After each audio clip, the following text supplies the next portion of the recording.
Mouldings, decorative pieces that mask the transition between a wall and ceiling or a floor and wall, first appeared thousands of years ago in classic Greek architecture. Now, moldings are manufactured by specialists who can make just about any design of molding you can think of.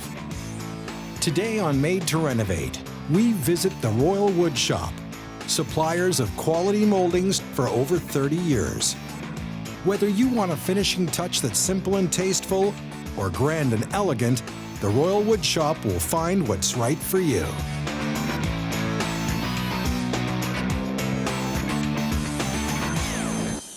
Moldings come in all shapes and sizes. This is probably the simplest form of molding. It's called a quarter round. Yeah, we use those on floors. But why not just use a square piece of wood? A square piece would work. With moldings, it's all about adding that extra decorative touch that can make any room look like $1,000,000. From the simplest to the detailed, moldings are the final piece that completes a room. Very true. Aurora, Ontario has been home to the Royal Wood Shop since it first opened its doors back in 1982. Since then, they've supplied thousands of different shapes and sizes and millions of feet of molding in almost any design you can think of. So it's no surprise that the folks at the Royal Wood Shop are considered experts in their field of architectural trim and moldings. We were founded in 1982, so over 30 years ago. Family owned and operated, and we cater to an upscale renovation market.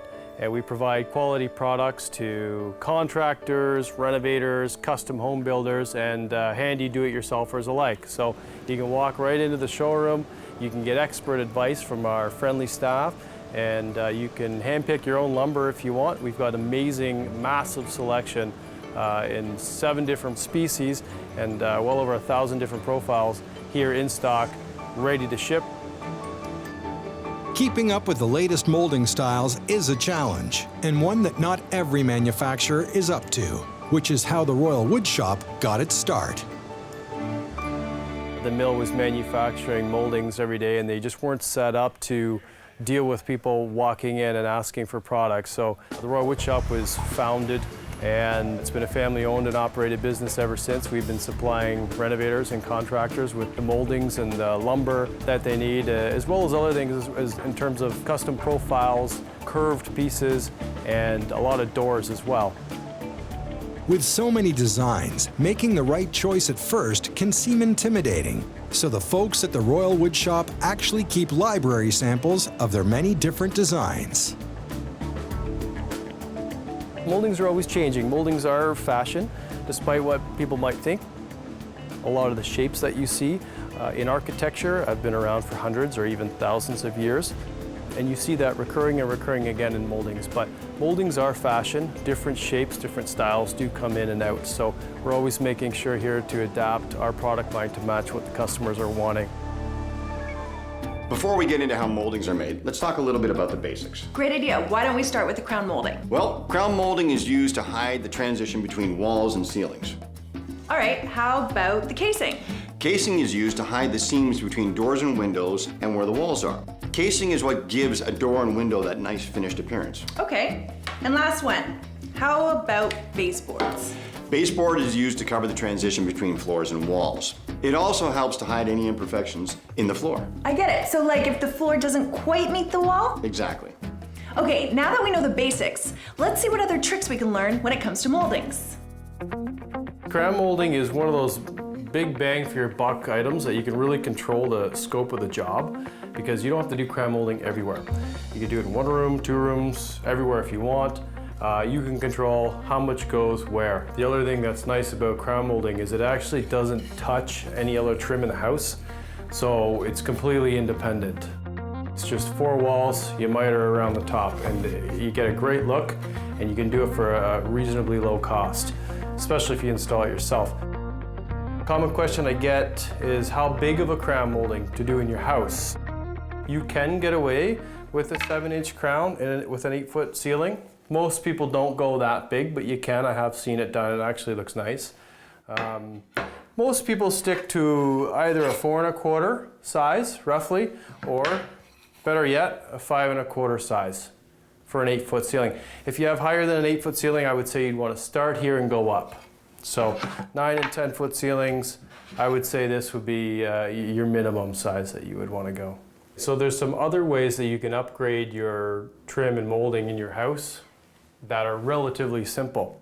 You look here, you can see some very common types of molding, casing and baseboard with a common shoe mold, which is a quarter round.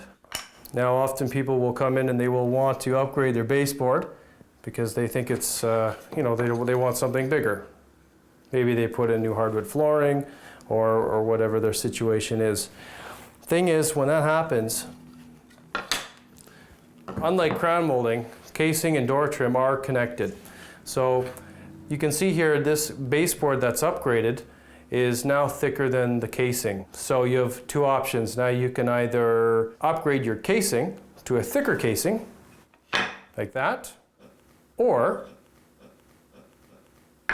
you can add a back band to your casing to sort of minimize the scope of the job and cut down costs. And that allows for the baseboard to connect nicely into the casing. And the same applies for this more common builder style now as well. You would add a larger back band, and it makes a big difference. Adds a lot of width and a lot of thickness as well. Some people say, you know what, I want to upgrade the baseboard, but I don't like the casing, let's upgrade the whole thing, that's fine. Then you can do a completely new style. And we're finding that more and more people are actually completely switching it up from this upgraded, more of a colonial type look, to more of a modern, I guess you can say, streamlined, simpler type look, like that. And this would be wrapping around all of their doors and windows, and then this is their baseboard here. Do you think you can install molding? Not only can I install it, but I'm also going to show you how easy it is to install. Really? Yep, one molding demo coming up. Just let me grab a couple of things. Okay. Coming up on Made to Renovate, customers have access to over 10,000 unique knives, and it's a collection that keeps on growing.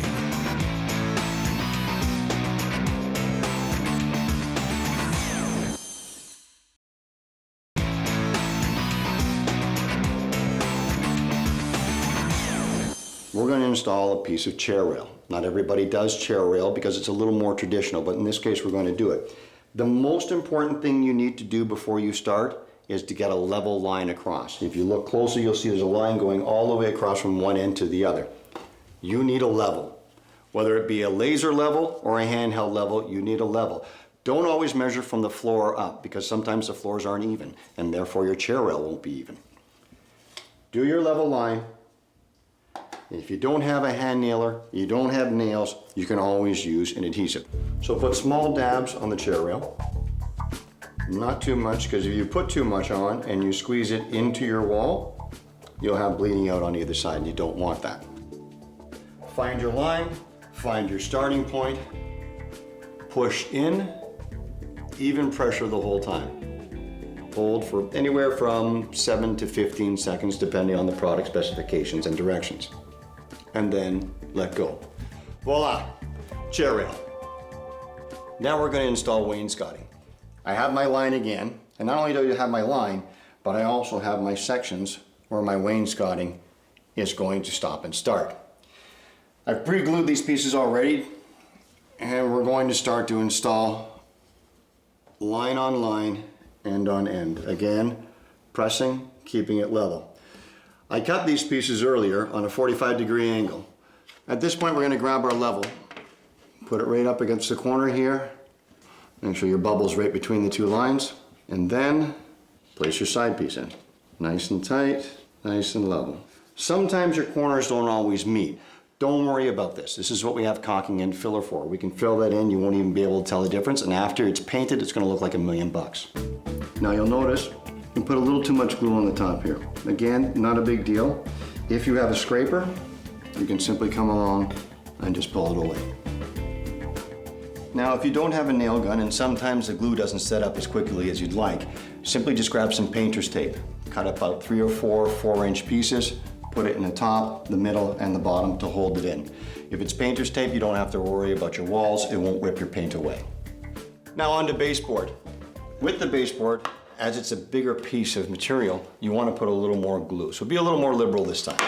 If you're a little gappy at the bottom between where your floor is and where your baseboard ends, that's all right. That's what the quarter round is for. All right, we're fully covered. Again, find your line. Press evenly, press firmly. Hold 15 to 20 seconds. And there you go, that's the baseboard. It's just that easy to do all of this install. Keep in mind, you still have to do your filling, your caulking, and your painting, and then you'll be completely done, and your house will look like $1,000,000. The process of manufacturing moldings has changed dramatically over the years. Modern machinery has replaced extremely labor-intensive methods of the past. Today, with the use of computer-aided drawing and manufacturing, moldings are made again and again with zero variations between runs. To make the moldings, they start with two things: wood and very sharp blades to carve it into the shapes required. In the business, they call them the knives. It's basically steel in the shape of the molding that we're going to make for a customer. So, for example, a customer might have a molding that they have in their house and they can't find it anywhere, or they just need a bunch made, and we will draw the molding on AutoCAD and we'll cut out a piece of plastic in the reverse shape of the molding, and then from this plastic template we're actually able to cut steel knives, and then these steel knives get put into the machine, and the machine spins around and cuts the shape into the wood. So we've got over 10,000 knives here, and we keep all of our knives. We've got 30 years of knives stored and cataloged online. Before being used, the knives are sharpened to make sure they produce the smoothest moldings possible. They're made of steel or carbide tip steel depending on the job. The different metals have different properties. The steel knives are less expensive to manufacture but need more frequent sharpening, whereas the carbide tip steel is more expensive but lasts longer between sharpening. And stopping the machines to take the blades off for resharpening costs time and money. Before they get mounted in the machines, they're placed on this carousel, and they decide whether they're going to use a high-speed steel or a carbide tip steel. Typically harder woods will need a harder steel. If you use a harder steel like a carbide, you don't need to sharpen them as often. So you might be able to run a few thousand feet out of maple without having to detool the machine and retool it. Now that the knives are sharp and ready for the job, the woodworkers at the manufacturing plant can focus on the second part of the equation, the wood, and all of it arrives kiln-dried. If you mold something out of wood that's just been cut down, as the wood dries, it's going to kind of crack and warp and twist, right? So you want to get the wood to warp, crack, twist, do whatever it wants to do before you turn it into any kind of shape. So ideally, when you put it in your house, it doesn't shrink or move around on you at all. So the first thing we do is we inspect the lumber to make sure that it is dry, down to a 6 to 8% moisture, and then we have to sort it to width, and then we slice it to standard widths so we can turn it into the moldings and the dimensional lumber that the customers want. Before the wood left the mill, as well as being kiln-dried, it was inspected for knots and other imperfections. And, even more importantly, for pieces of metal. Metal could wreak havoc with the machines during cutting and destroy the knives. It's all been scanned with metal detectors. So, for example, let's just say the tree may have sucked up a horseshoe, or someone may have thrown a nail into the tree at one point in time, or there could be a shotgun shell or a rifle bullet inside the tree. That amount of metal will do a lot of damage to the machines. Nails, horseshoes, and bullets. Sounds like this wood has a pretty interesting story to tell. Now you have to remember, we could be dealing with a really old tree. A tree that's 100 years old, so who knows what happened 50 or even 60 years ago. You're right. And once the wood is chosen, vetted, and inspected, the real work can start. And it starts with a really, really big saw. Coming up on Made to Renovate, big pieces of wood become beautiful moldings with a little help from some German technology.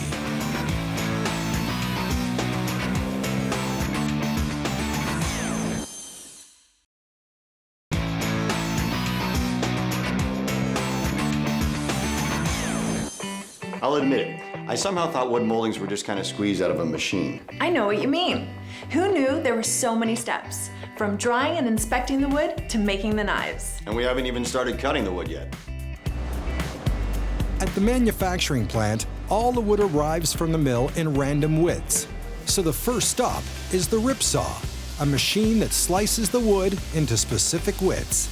And it does it very efficiently.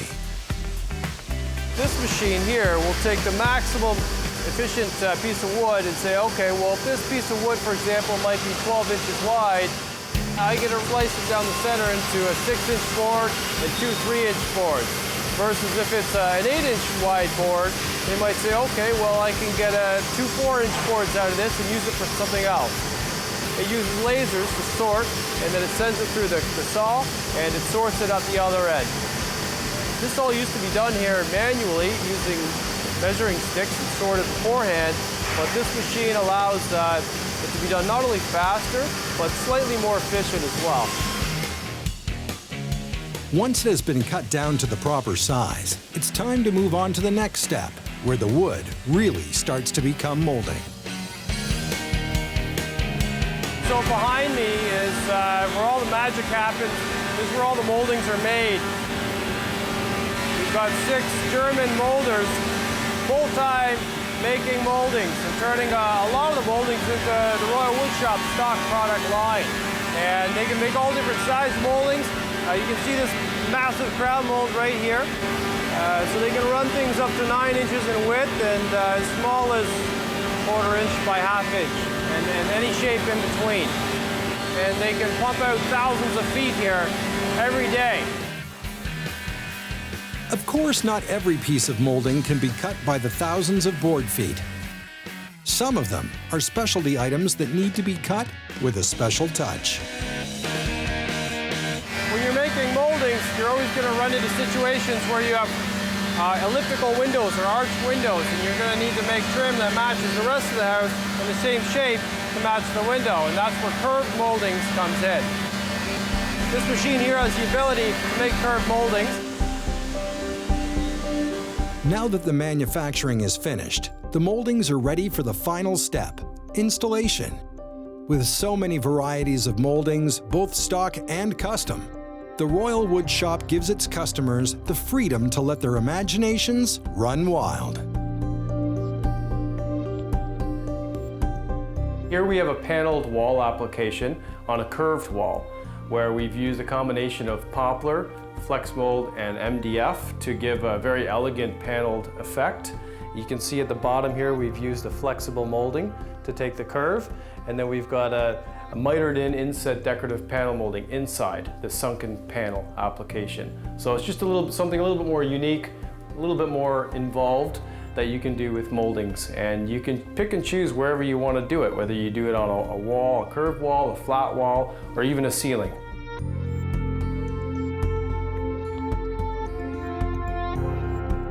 What we have here is a paneled ceiling now, and we built out the ceiling with 2x4 poplar, so it comes down 1.5 inches, which has allowed us to miter in a 1-inch cove mold inside the panel to set it off for an inset decorative molding, if you will. We've also got a crown molding wrapping around the top to finish it off. We've also paneled out the walls, and instead of doing a sunken panel application, we have done an applied paneling. You just glue molding right on the wall and send some nails into it to hold it until the glue sets, miter the corners, and you can paint it the same color as the wall, and it really adds a lot of relief to the walls. So this archway is made of different pieces, where it's basically a plywood box built around the wall to make, basically to make it look like columns, if you will, and it's hollow inside. And then we've added poplar dimensional moldings on the sides to build it out, and then again, sunken panel application wrapping around inside all the squares, and it really adds like a sort of a grand archway, if you will, leading into a separate room. And then you can see up here, I've mitered crown molding around the top, and I've mitered baseboard around the bottom. So when you sort of step back and take a look at the whole thing, it really adds a wow factor. Wow, that was amazing. You know, a lot of the things we've shown you here can be done on your own as a retrofit. Really? Even you? Sure. Coming up on Made to Renovate, what is the #1 thing you can do to improve the finished look of your home? Find out next.